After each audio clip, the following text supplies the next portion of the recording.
let's go right across to Laura Meckler. She's an education reporter with the Washington Post. Appreciate you joining us. What's been the reaction of parents of children to what the U.S. president has said? Well, there's really mixed reactions. There are a lot of parents who really would like to get their kids back to school for a lot of reasons, both educational reasons as well as the fact that it's hard for them to go back to work if their kids are at home. But there's also a lot of fear around this. You know, is it safe to bring back kids to school? And also suspicion that maybe it's President Trump who's looking out for the politics of this. So there's a lot of mixed views on the subject.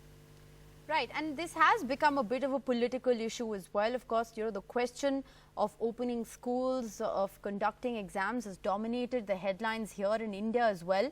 But in the US, it appears to have become a political tussle.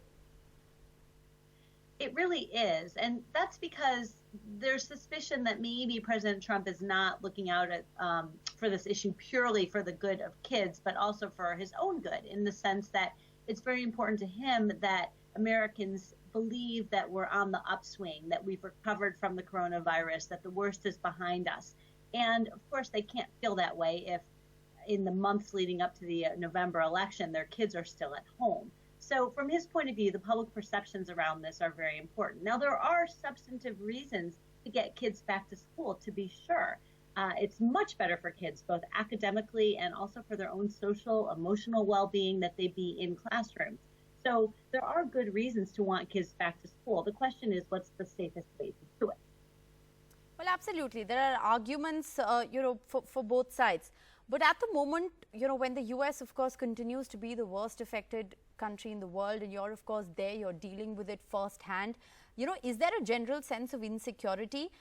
We're seeing that university education is moving almost entirely online. There's a huge controversy surrounding, foreign students. Indian students stand affected by it as well. So at a time when, there's a renewed push to move education online, students insecure, to travel to universities, one can't really fathom opening schools. Well, let's keep in mind there is a little bit of a difference in the calculation between universities and elementary and secondary schools, because for universities, asking students to study online is a much more reasonable request than asking a 10-year-old or a 5-year-old to do school online. So the risk-benefit calculation is a little bit different. What is happening in the U.S. with most kindergarten to 12th grade schools is they're looking at what they're thinking of as hybrid models, where they have some of the kids in the building and some of them learning from home. There are a lot of school districts that are considering models like this, where they would have half the kids in the building. The idea is to allow for some social distancing inside the building. So you would have, say, half the kids in the room that you would normally have, and they could be spaced out.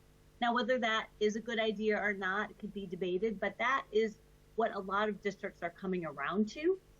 The idea to try to split the baby a little bit on this sense, right? And then the other half of the kids would be at home. But the interesting thing is that President Trump doesn't seem to be very high on that idea either.